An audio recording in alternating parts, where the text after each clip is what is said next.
Hey, this is FishOnAHeater, back to making YouTube content. I missed you. I'm glad to have been back. I was out for a long time for personal reasons, but I am back into it and glad to be making content again. This is going to be a video of something that kind of I did every now and then, a while ago, which was I call it Go Battle Breakdown. That's not what it's going to be on the title, but that's what I kind of collectively refer to it as. We're going to take a look at a Go Battle League battle, this time in Master League, and we're going to break it down into every little bit and piece that we possibly can to see what we can take from it and learn for our future battles. If you watch this and you like it, then just a really, really easy, quick thing you can do to help is to click the like button, because that helps with algorithms, which allows the video to be discovered by more people who might also like it, and it, getting views gives me a reason to keep on doing this. So, let's take a look at this battle. Anyone who knows me knows that Master League isn't normally my jam. I normally play competitive PvP like Arena and stuff like that. But that kind of makes this even better to look at, because if I was doing a Great League battle, then I might talk in more advanced terms or take more stuff for granted that I probably shouldn't. Whereas looking at a Master League battle where I'm not as experienced, it means we can take a look at it in kind of fresher eyes, and I can talk at a more basic level. So hopefully that makes it a bit more mass appeal. Let's see how that goes.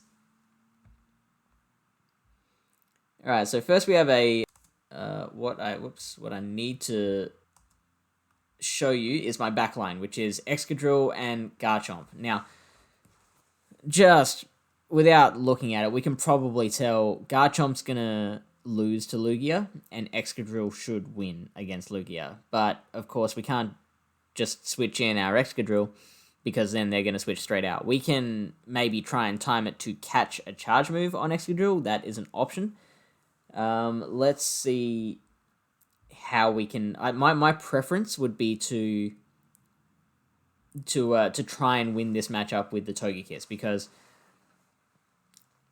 we can only use the catching technique once, basically, and then they can switch in. They could have anything. They could have, Machamp. They could have Mewtwo. They could have Dialga. They could have Kyogre. Kyogre is probably the worst we want to see if we've just switched in Excadrill. Well, no, Machamp as well, but I haven't actually seen too many Machamps so far in this period of Master League.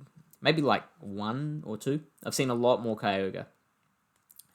So, now that I think about it, Excadrill is probably fairly safe. But, again, my preference is to try and win this with the Togekiss first. So, obviously, if we shield once, that'll put us in a position to be able to try and farm down. So, if we look at this 1-1 situation, we'll put it in sandbox mode, and we will get them to not shield an Ancient Power. We win that one. We're going to take out the buff there. Now, that's us surviving an Aeroblast, which does 71% damage to a Togekiss. That is a lot, and Dragon Tail is doing 3 damage apiece. So that's, you could say like 2%. 2% per Dragon Tail. So to get to this point, 3, 6, 9, 12, 18. Alright, no, actually, rather than waste time counting, it'll be easier if I do this.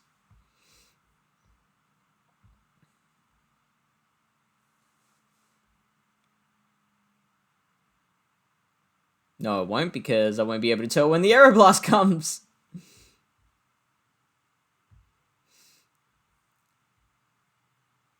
Okay, so 3, 6, 9, 12, 15, 18, 21, 24, 27 damage. So I'd say that's about 1/9, or about 11% damage with Dragon Tails by the time they get to an Aeroblast. And then they get to the Aeroblast, which is taking 71, say 72%. So they've taken out about 4/5 of our HP by that time. Obviously, we want to make sure we don't get hit by their Aeroblast. That seems like an obvious thing to say. So I would say you have to shield the first one. You have to shield the first charge move coming through from the Lugia.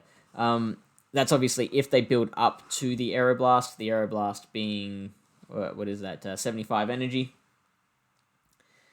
If that's 8 Dragon Tails. If they build up to 8 Dragon Tails, definitely shield the first one. They might try and get through an Aeroblast. If they do, then I think you're in a very, very good position. Let's say they try and Aeroblast you. You shield it. Oh, they do get to a second Aeroblast, which is interesting. If they've shielded the Ancient Power. And then you lose. If they haven't shielded the Ancient Power, then you're home free. Whoops. Keep doing that. Because even a Sky Attack will not... Look how much HP we've got left at that stage. A Sky Attack absolutely will not phase us. If you shield the first one and it is a Sky Attack, then you're in a lot harder of a situation. In that case, then I probably would try and catch the next one. So they've built up to 75 energy or 80 energy. They throw the Sky Attack and we've shielded.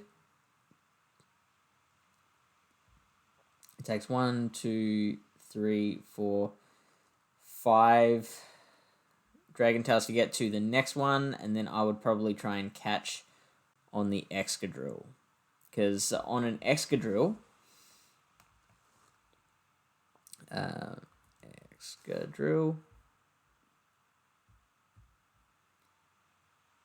it's only doing 52% damage to an Excadrill. And then it's on basically 0 energy, which means that you should be fine to bring in Togekiss against it then at that point. So let's say Togekiss. We don't want level 50, we want level 40.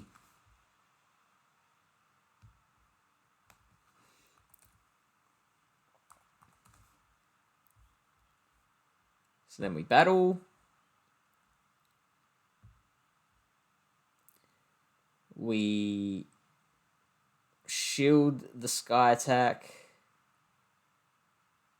The Ancient Power's coming pretty quick. That's weird. No, we don't want Aerial Ace. Come on, PV Poke.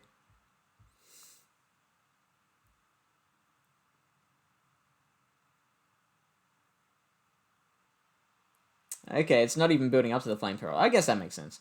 So, yeah, we build... So they throw the Sky Attack, we shield, they build up to the Aeroblast, then we catch.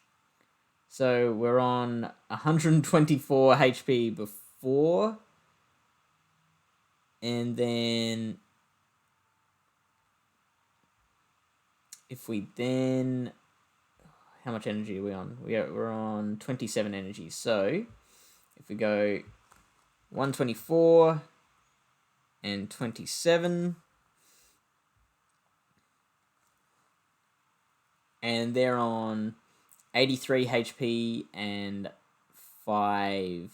6 energy. 83 and 6.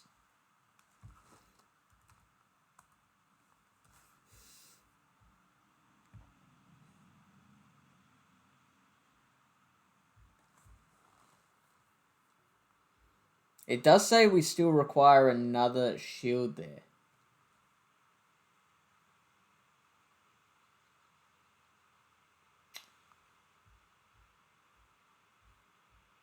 But we are winning that. In fact, we're winning all those situations. So then that kind of gives a lot of credence to the idea of catching the second one. So there's our plan. If they build up to an aeroblast, shield first. If it is aeroblast, we're in a good spot. If it's sky attack, then we can try and catch the second one on the Excadrill. I can almost guarantee that's not what I do. Oh, you know what? I wasn't counting. Let's count these. They snuck in an extra Dragon Tail, so they should be on 55 energy at the moment. And I think it was the right call to throw the Ancient Power at that time, because I assumed that they were going to throw their Sky Attack one Dragon Tail earlier, and I wanted to see MP tie. Because for me personally, even though we win CMP, I can't really deny fast moves where I am. The information I've gotten is that being able to deny an opponent's fast moves depends heavily on ping times, like your internet speed essentially. And in Australia, we have terrible internet, so I can't really do it. So I have to try and rely on matching fast move timing to be able to get to deny their fast move, I guess. But they do throw the extra one, because if we look at this again, we go to let's go from full health again. Oops. So battling. Go to sandbox. Actually, okay. The easiest thing to do will just be to remove Aeroblast.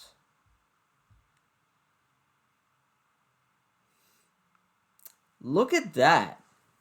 It's a tie at that point. So if we go to the 0-0 shield here, Lugia does win that. But after 2 Sky Attacks, we're still on 31 HP.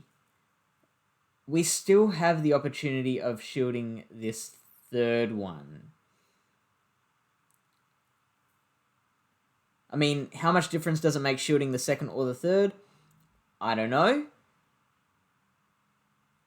We've got 31 HP left there. Each of those Dragon Tails is doing 3 damage, so we're getting closer and closer. We do get to the second Ancient Power. And this, I guess, this is very IV dependent. So if they've got the Hundo, then they're going to survive that. This one is not a Hundo, interestingly. So the Hundo for level 40 is 3703. This one's 3579, so it's a long way off. But I would want to assume that every Pokemon that you're facing in Master League is a Hundo. I think it's going to be pretty rare that you don't face Hundos. So if you want, you can wait for the third Sky Attack if they're doing this, if they throw pretty much straight away. The fact that they got the extra Dragon Tail in makes it interesting, but I don't think it actually changes things in the long run, because they're still getting to the third one, whether they have that snuck in Dragon Tail or not. So you're probably going to have to use a shield. Assuming that the other Lugia is a Hundo, you're probably going to have to use a shield. It's pretty hard.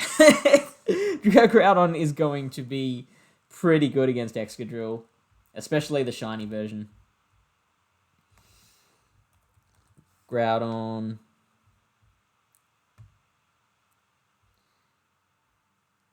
A Fire Punch. Sorry, not Fire Blast. What are we doing?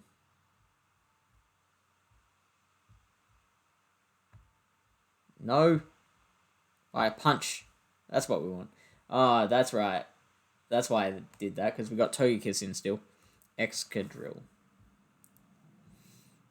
Metal Claw? What is wrong with you? Drill Run Earthquake?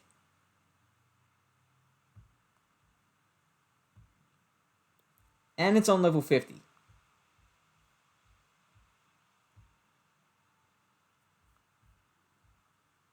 This Groudon better not be level 50.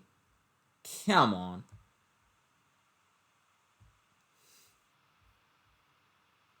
Alright, we got there.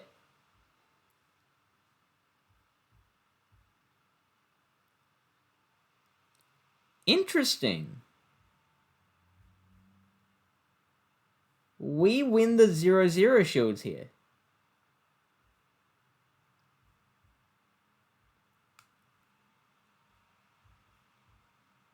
With 38 HP left. Now, my Excadrill is not 100. A hundo. What is my Excadrill? Come on.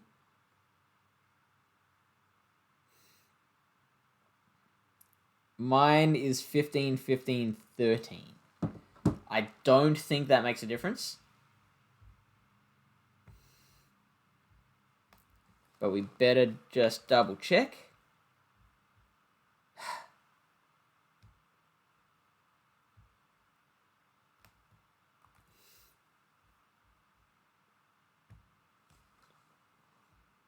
Oh, wow. It does. That's really interesting.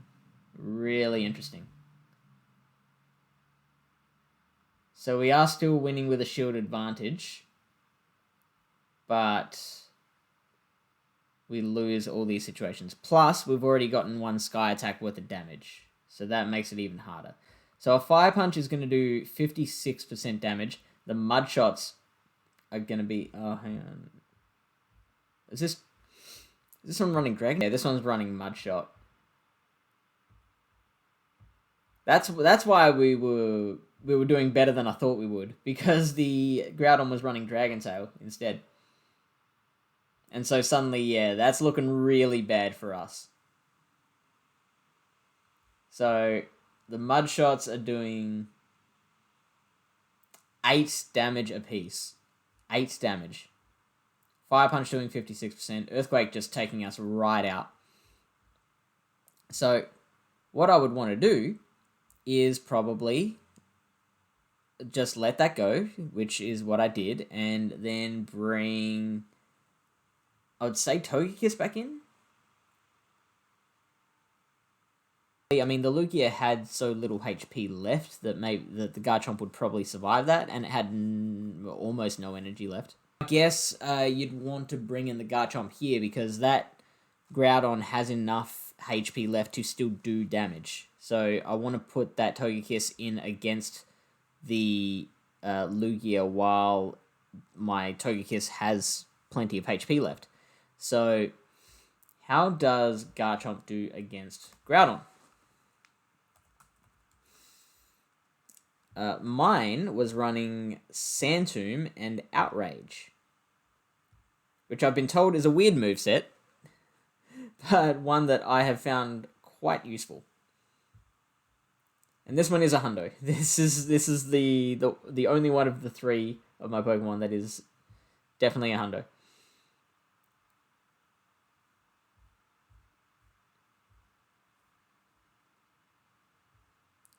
So an Earthquake doing 129 damage. That's a lot. So I'd need to make sure that I'm shielding that Earthquake. What if we are in the 1-1 shields, which we are now?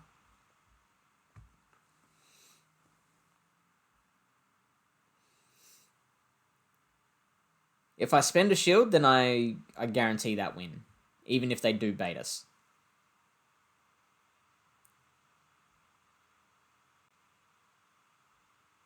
And so, yeah, Sandtomb works really well in Master League just because, like, it's... So, well, no, it's not just Master League. Sandtomb works really well with Dragon Tail because it's such a high damage move that that defense drop makes it just more and more potent as the battle goes on. And so, by the time this second Sandtomb happens, those Dragon Tails are doing 18 damage apiece. That's so big. Such a big deal.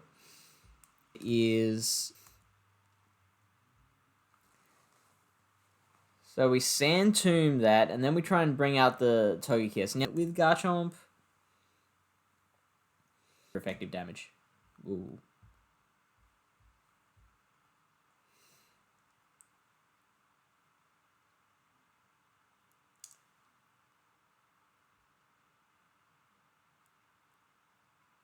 But we were perfectly okay with them Psy striking us, and let's see if I counted that right, because it keeps looking like they've done six Psycho Cuts there.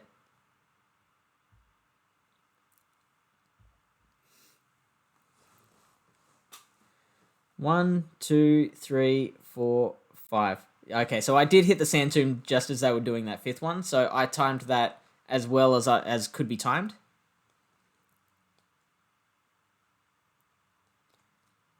They've got the Sky Attack there. Now, I didn't factor in the Sky Attack that they probably would have gotten to against the Garchomp, but, you know, I've kept you here long enough, so... yeah, cool. We got the win in the end. So that is it. I hope you learned from it. If you like learning about this kind of stuff, we've got a community called Pallet Town PvP. It's a Discord server where we're aiming to just teach the world more about PvP, kind of grow the community of people who are exploring the competitive side of PvP. We love meeting new trainers and helping them to get better at it. And there is a Patreon associated with it for people who want to get a little more out of it as well. It's, you know, the cheapest tier is $2 a month. You can see it on the screen right now. There's also links in the description below. We'd love to see you there. And I will see you in the next video.